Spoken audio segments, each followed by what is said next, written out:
രാവിലെ എണീറ്റു. വലിയ മൂഡൊന്നും ഉണ്ടായിരുന്നില്ല. ഒരു മടിയുള്ള ദിവസമായിരുന്നു. സോ നല്ല കിടിലൻ മോർണിംഗ് റൂട്ടീനൊക്കെ കഴിഞ്ഞ് പഠിക്കാനായിരുന്നു. സൂര്യൻ്റെ നമസ്കാരം നമിച്ചിട്ടും വലിയൊരു മെച്ചമൊന്നും ഉണ്ടായിരുന്നില്ലെന്ന്.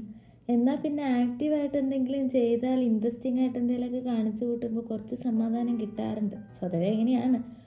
അതുകൊണ്ട് എന്ത് ചെയ്തു, കുറച്ച് ക്ലേ വർക്ക് ചെയ്യാമെന്ന് വിചാരിച്ചു. അങ്ങനെ ഉണ്ടാക്കി ക്ലേ വെച്ച് ഈ പണി പാടുന്നൊരവസ്ഥ ഉണ്ടല്ലോ, അതായത് മൂഡ് ശരിയാവാൻ വേണ്ടിയിട്ട്, നല്ലൊരു മൂഡ് വരാൻ വേണ്ടി നമുക്ക് ഇഷ്ടമുള്ള എന്തെങ്കിലും കാര്യം ചെയ്യും. അപ്പം എന്ത് ചെയ്യും, ആ ഇഷ്ടമുള്ള കാര്യം നമ്മളായിട്ട് ഒരു കാലത്തും സഹകരിക്കാത്ത രീതിയിലാണ് നമ്മളോട് പെരുമാറും. ക്ലേ ആണെങ്കിൽ ഒടിഞ്ഞും പൊടിഞ്ഞും പോയിക്കൊണ്ടിരിക്കുകയായിരുന്നു. ലാസ്റ്റ് ഒരു അരമണിക്കൂർ എന്തെങ്കിലും ഇൻട്രസ്റ്റിംഗ് ആയിട്ട് ചെയ്തിട്ട് പഠിക്കാതിരിക്കാന്ന് വിചാരിച്ചാൽ ഞാനാ. ഇപ്പം സമയം എവിടെയാ, ക്ലോക്ക് കാണുന്നില്ല, കണ്ടല്ലോ, 3 മണിയായി.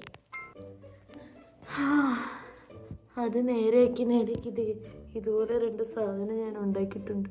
ഇതിനിപ്പോൾ എന്ത് പറയുന്നൊന്നും എനിക്കറിയില്ല. ഞാൻ എന്തോ ഉണ്ടാക്കി, കാരണം ഞാൻ ഉണ്ടാക്കുന്നതൊന്നും ഞാൻ ഉദ്ദേശിക്കുന്നതായിട്ട് ഉണ്ടാവുന്നില്ല. അപ്പം പിന്നെ അത് ഉണ്ടായ രൂപത്തിൽ ഇരിക്കട്ടെ എന്ന് ഞാൻ വിചാരിച്ചു. അരമണിക്കൂറിൻ്റെ പരിപാടി അങ്ങനെ 3 മണി. പഠിത്തം നടക്കാതെ നമുക്ക് സുഖമായിട്ട് ചായ കുടിച്ചിട്ട് ഇനി കുറച്ച് നേരം വെറുതെ ഇരിക്കും. Some days are bad days, still we are okay with it. ഇതിപ്പോൾ ബാഡ് ഡേയ്സ് എന്നൊക്കെ പറഞ്ഞ് അവസാനിപ്പിക്കാനാണ് വീഡിയോ ഞാൻ അങ്ങനെ എടുത്തത്.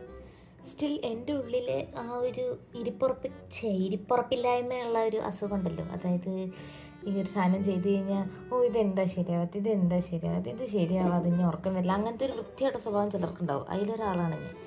അതുകൊണ്ട് തന്നെ ഇത് ശരിയാവുന്നിടം വരെ ചെയ്യണം എന്നുള്ളതുകൊണ്ട് ഞാൻ ലാസ്റ്റ് അതിന് കളറൊക്കെ കൊടുത്ത് ഇപ്പം ഈ സാധനം കത്തിച്ചുകൊണ്ടിരിക്കുക. ഈ സാധനം കത്തിച്ചിട്ട് ഇത് നമ്മൾ കനലൊക്കെ ആക്കി നമ്മളൊരു സെറ്റപ്പ് സാധനം ആക്കുമ്പോഴേ എനിക്കിനി സ്വൈര്യം കിട്ടുള്ളൂ.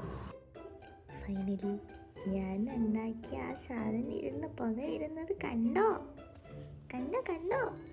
എവിടെ കാണുന്നില്ലല്ലോ, എനിക്കെന്നെ കാണുന്നില്ല. ചേട്ടാ അത് ഇത്ര നേരം പുക വന്നിരുന്നല്ലേ. പുകയി അങ്ങോട്ട് കത്തട്. കത്തി കണ്ടാ ഞാൻ ഉണ്ടാക്കിയതാ. കണ്ണിൽ കൂടെ പുക വരുത്തണം എന്നുള്ളതിന് ഞാൻ ഓട്ടയിട്ടായിരുന്നു. പക്ഷെ കണ്ണ് അത്ര അങ്ങോട്ട് വർക്കാവുന്നില്ല.